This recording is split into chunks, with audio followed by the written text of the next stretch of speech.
Hi, thank you so much for giving me this opportunity to talk about the current landscape of advanced stage endometrial cancer, progress made.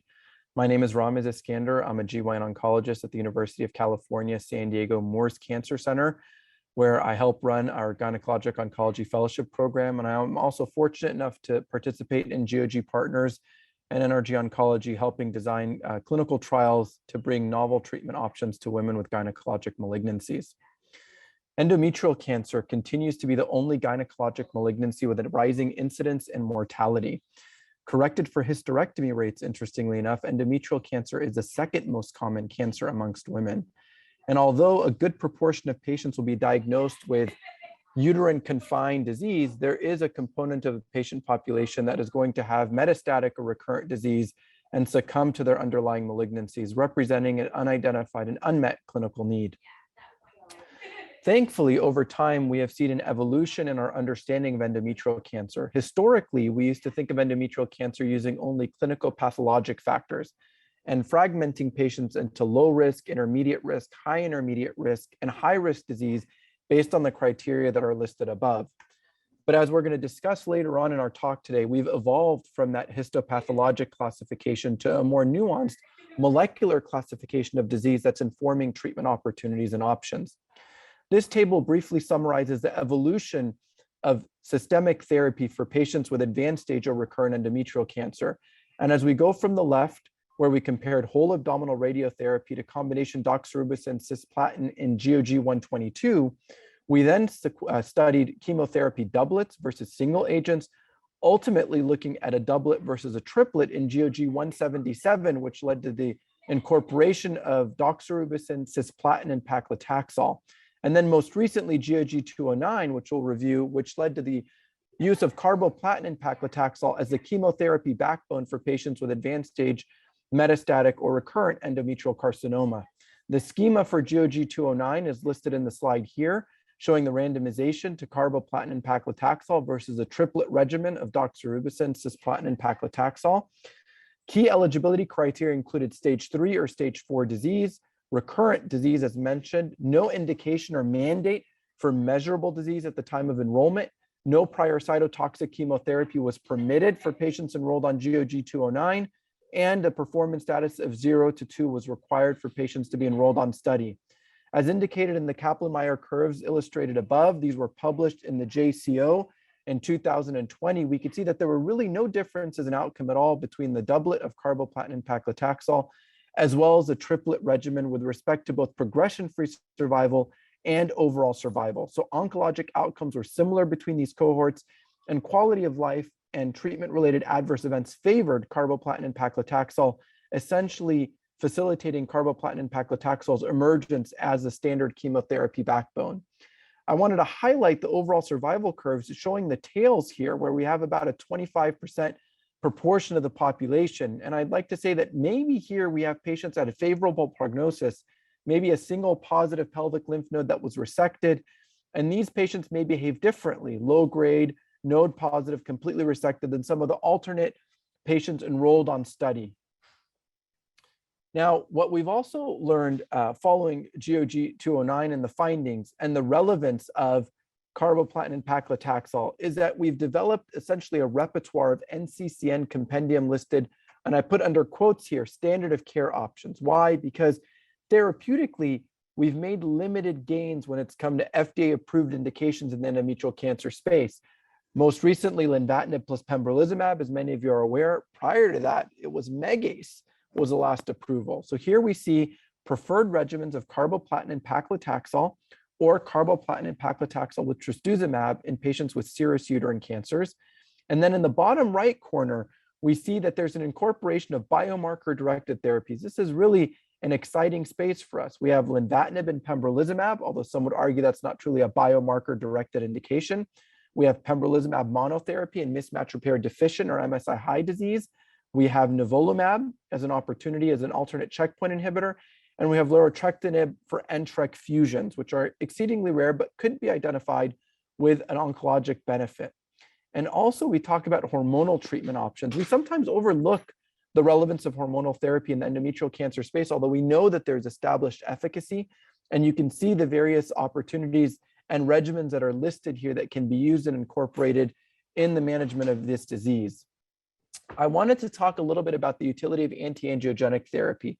We do not have a frontline indication for antiangiogenic therapy in endometrial cancer, although there have been multiple studies that have suggested benefit with its incorporation. GOG 86P, led by Dr. Carol Agajanian on behalf of GOG and NRG Oncology, took patients who had endometrial cancer, no prior chemotherapy, stage 3 or 4A disease, recurrent or measurable 4B, and randomized them to these three arms: paclitaxel, carboplatin, and bevacizumab with maintenance bevacizumab, carbotaxol, temsirolimus, and maintenance temsirolimus, or ixabepilone, carboplatin, and bevacizumab with maintenance bevacizumab. And here what we saw that was interesting is that the arm which incorporated carboplatin, paclitaxel, and bevacizumab appeared to perform best. And when you looked at a comparison to a matched group of patients who were treated on GOG 86P to GOG 209, you saw that there appeared to be an overall survival benefit. Although again, you can't make these cross-trial comparisons and come up with this outcome. This is really mostly hypothesis generating, but argues that there may be an advantage with incorporation of antiangiogenic therapy in patients who have metastatic or recurrent endometrial cancer. Now, a translational study that was recently published and led by Kim Leslie and her team, looking at GOG 86P samples, we see that P53 mutated malignancies appear to benefit the most from incorporation of bevacizumab. And this is really interesting because you can think of the P53 mutated to be the copy number high serous-like uterine cancers. And we know that in serous carcinomas of the epithelial ovarian type, you can get P53 mutation and the benefit of bevacizumab. So we wonder whether or not P53 mutations could be a biomarker predictive of response to antiangiogenic therapy. Again, this is hypothesis generating data and requires additional investigation. Interestingly, Dr. Kurzrock and colleagues have done the same investigation looking at alternate solid tumors, highlighting the relevance of P53 with patients who are receiving antiangiogenic targeted therapies. And lastly, I would say that the MITO-N2 trial, which looked at carboplatin paclitaxel versus carboplatin paclitaxel plus bevacizumab, again appeared to show an advantage with antiangiogenic therapy in endometrial cancer, and that was a European study which was recently published. GY012 analogously looked at antiangiogenic therapies or PARP inhibitors or the combination. Here you see the arms, cediranib, olaparib, or the combination of cediranib plus olaparib. Dr. BJ Reimel presented this data at SGO in 2021, and unfortunately, we didn't see a benefit really distinguishing an advantage to the combination of cediranib, olaparib in this patient population. You can see in the slide below that the progression-free survival with cediranib alone was approximately 5.5 months. Olaparib alone was approximately 3.8 months. And then the combination of the both was 2 months. So, the olaparib alone was 2 months, and the combination of the both was 5.5 months. So there's an opportunity for us to do better here. What was really exciting about GY012 is that we saw an incredibly rapid accrual to the study, and there's a dynamic platform here, and additional arms are being added and will be activated and enrolled. So we're able to see that we can conduct trials in the endometrial cancer space that can open and accrue rapidly and answer clinically relevant questions. Moving on, we talk about biomarker-directed therapy with anti-HER2 treatment. Here specifically, study led by Dr. Amanda Nichols-Fader, looking at incorporation of trastuzumab with chemotherapy. In this study, key eligibility criteria again included stage 3 or stage 4 recurrent disease, HER2 new positive as defined by immunohistochemistry 3+ or 2+ with confirmatory FISH, ECOG of 0 to 2. And you can see on the right here that the progression-free survival difference was 12.6 versus 8 months, really highlighting the contribution of anti-HER2 treatment. And what we saw was it appeared to be most advantageous in the chemotherapy naive patient population, where you're 17.9 versus 9.3. And although this was a positive study, we were concerned initially this was a this was a non-blinded phase 2 trial. So could there be investigator bias driving the benefit?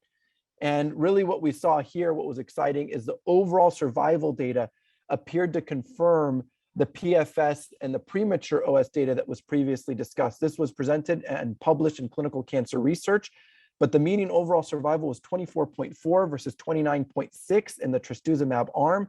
And this appeared to be most striking in the chemo-naive advanced stage 3 or 4 patients with a median overall survival of 25.4 versus not reached. So again, this has catalyzed the development and the activation of trials looking at anti-HER2 treatment in patients with advanced stage or metastatic disease in an effort for us to better define efficacy. I will just caution that really defining what HER2 positivity is in this uterine cancer arena has been a little bit difficult. It's estimated that about 25 to 30% of uterine serous cancer patients will overexpress HER2. There is a component of clear cell and carcinosarcomas that do it as well, but validation criteria in endometrial are lacking. And we're using the established breast cancer algorithms from ASCO and the College of American Pathologists to define that. And what we're going to hopefully do with future studies is really refine that HER2 positivity to help define which patients are going to respond to anti-HER2 therapy with chemotherapy, potentially in the front line. And I mentioned earlier on in the study going from clinical pathologic parameters to now molecular granularity, I call it. This is the data that emerged from TCGA. We have 4 separate subgroups, the POL-E, which is the ultra mutated, best prognosis, really responsive to immunotherapy, the MSI high or mismatch repair deficient, a high mutation rate or hypermutated, the copy number low, which may be the mismatch repair proficient endometrioid histologies. You see beta-catenin aberrations, KRAS, PIK3CA, and PTEN mutations, and then copy number high, the worst behaving, possibly enriching for the serous P53 mutated patient populations. And so understanding these molecular classifications will hopefully allow us to design effective studies in the future. I do want to pivot for a moment to the relevance of hormonal therapy in the treatment of endometrial cancer. Our goal is to be able to move hormonal therapy up to the front line in appropriately selected patients. You can see our GOG 153 and 119, neither of which allowed prior chemotherapy or hormonal therapy, showed interesting response rates, 27% and 33%, suggesting that hormonal therapy can shrink disease, but the progression-free survival advantage was limited, 2.7 months and 3 months respectively, so we can do better. This is a phase 2 study of combination everolimus and letrozole that was led by Dr. Slomovitz and his colleagues. You can see here once again that there were complete and partial responses identified for patients that were treated on trial. You can see that the benefit appeared to be more pronounced in the endometrioid patient population. And again here, hypothesis generating translational studies suggesting that maybe responses are enriched in patients with CTNNB1 beta-catenin pathway alterations. This certainly was exciting data and catalyzed the development and the completion of GOG 3007. This looked at everolimus and letrozole versus an alternating regimen of medroxyprogesterone acetate and tamoxifen. And you can see here again, the objective response rates were similar in the intent to treat population. If you look at no prior chemotherapy, these numbers are really similar to the chemotherapy in GOG 209. So again, it drives us to think about, can we use hormonal therapy in appropriately selected patients now that we understand that there are different molecular characterizations or categories of endometrial cancer to potentially save patients the morbidity of cytotoxic chemotherapy by using hormonal treatments. And here you look at 3007 PFS and OS by prior therapy. And again, letrozole and everolimus appeared to be most promising in the no prior therapy cohort with a response rate of 53% and a PFS of 21.6 months. Really exciting data. And most recently, the Paleo study presented by Dr. Mirza at ESMO in 2020 looked at palbociclib, looked at placebo and letrozole versus palbociclib and letrozole. And this was a 1-to-1 randomization. There can be some criticism here. Is letrozole the appropriate treatment in the control arm? Because we know that letrozole alone has a response rate of about 7 to 9% in these patients. So these patients were randomized to the combination. Again, 33% had greater than or equal to 2 prior lines of therapy and 53% 1 prior line of therapy. But what we see here is that there was a benefit when you combined the CDK4/6 inhibitor palbociclib with letrozole. You saw an improvement from 8.3 months compared to the control arm of 3 months alone. So the combination appeared to be beneficial, and that was also true with disease control rate. The objective response rate was not listed. As anticipated, the side effects in the combination arm were more consistent with what we might see with CDK4/6, neutropenia, anemia, and leukopenia. But again, exciting data that may be relevant as we develop treatment strategies in the front line. I want to now pivot to immunotherapy in the endometrial cancer space. We know following the Keynote 158 study that there was approval in patients who are mismatch repair deficient endometrial cancer. And actually, first ever disease site agnostic approval was in May of 2017 with pembrolizumab in mismatch repair deficient endometrial cancer patients. But this has really ushered in a new era for immunotherapy in endometrial cancer patient cohorts. I want to just highlight that in non-biomarker, so in mismatch repair proficient endometrial cancer, single agent immunotherapy is not effective as listed here, and we're not intended to compare these. I'm just showing you the limited therapeutic benefit. Conversely, in the biomarker positive, mismatch repair deficient or MSI high population, you have response rates that are north of 50%, some of which are quite durable. And many of us in our practices have seen patients that we think may have been cured even with recurrent disease with incorporation of immune checkpoint inhibition. I want to briefly highlight Keynote 775, which was presented by Dr. Macker and her colleagues, showing again a benefit of lenvatinib plus pembrolizumab when compared to cytotoxic chemotherapy. This is in patients with recurrent disease, but I bring it up because in just a moment, I'm going to highlight a frontline trial that's looking at the exact same combination of lenvatinib and pembrolizumab with an intent to replace chemotherapy. And in Keynote 775, if you look at the mismatch repair proficient population, there was an improvement going from 3.8 to 6.6 months with lenvatinib plus pembrolizumab versus physician's choice chemotherapy. And if you look at all comers or the intent to treat population, it's 3.8 versus 7.2. We do not have the data in the mismatch repair deficient cohort specifically. Here's overall survival, 12 versus 17.4 months, again, favoring lenvatinib plus pembrolizumab, 11.4 versus 18.3 in the all comers. And in ASCO, we saw that quality of life was not diminished with lenvatinib plus pembrolizumab, which was a concern given some of the previous data about treatment-related adverse events with a combination. I think it highlights that when we give these medications correctly and we educate patients and are proactive, we can keep them on treatment. So now in the last few minutes, I do want to take a moment to talk about what the future is going to bring.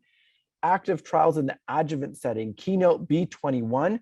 I'm going to show you the schema of B21, but essentially this is a trial looking at newly diagnosed endometrial adenocarcinomas or carcinosarcomas, high-risk disease. They could be completely resected node-positive patients, randomized to chemotherapy plus placebo versus pembrolizumab, radiation therapy after completion at physician's choice, and then maintenance pembrolizumab versus placebo, dual primary endpoints of disease-free survival and overall survival. And again, here, maintenance treatment. And I want to take just a moment and say that in ovarian cancer, we went from a world of no maintenance not long ago to essentially now a world of maintenance for everybody at primary diagnosis. And I think we're beginning to see a similar evolution potentially emerging in the endometrial cancer space. We have multiple trials that we're going to talk that may bring immunotherapy into the frontline maintenance strategy. We have a Karyopharm that's looking at a maintenance strategy for a nuclear export targeting drug. We are looking at maintenance pembro even in these high-risk patients with chemo and adjuvant radiation therapy. So it is a maintenance world, I like to think, and we're going to begin to likely see that in the endometrial cancer space as these clinical trials read.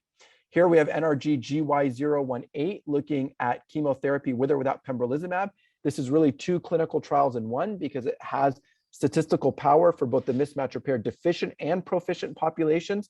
Ruby, analogously with dostarlimab. Ruby 2 or Ruby Part 2 is going to now look at niraparib plus dostarlimab. Duo E, led by Katie Moore and Shannon Weston, looking at IO plus olaparib now with chemo. Really exciting data, and that's really hinges on the mismatch repair deficient signatures potentially in patients with endometrial cancer. And then lastly, the SIENDO maintenance trial of selinexor like we talked about. LEAP-001 I mentioned, replacing chemo with lenvatinib pembrolizumab in the front line. And then the ATTEND study, which was an atezolizumab IO with chemo or placebo in Europe. So really an incredibly exciting time for us as we approach this. This is just a slide that's highlighting the SIENDO rationale. And I understand that we may be coming up on time, but these slides can be shared so that you can read through them. And this is the schema of the maintenance trial looking at maintenance selinexor versus placebo. And then lastly here, I highlight multiple checkpoints in the immunotherapy space, multiple active trials. which may now bring frontline maintenance opportunities for our patients with metastatic advanced stage endometrial cancer.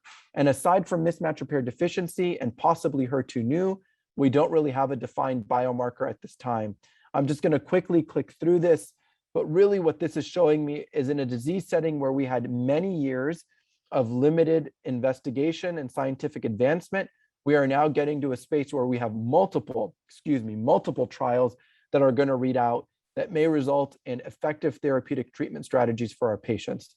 I'd like to thank you for your time, and certainly excited to have a discussion with you about frontline treatment of metastatic advanced stage endometrial carcinoma.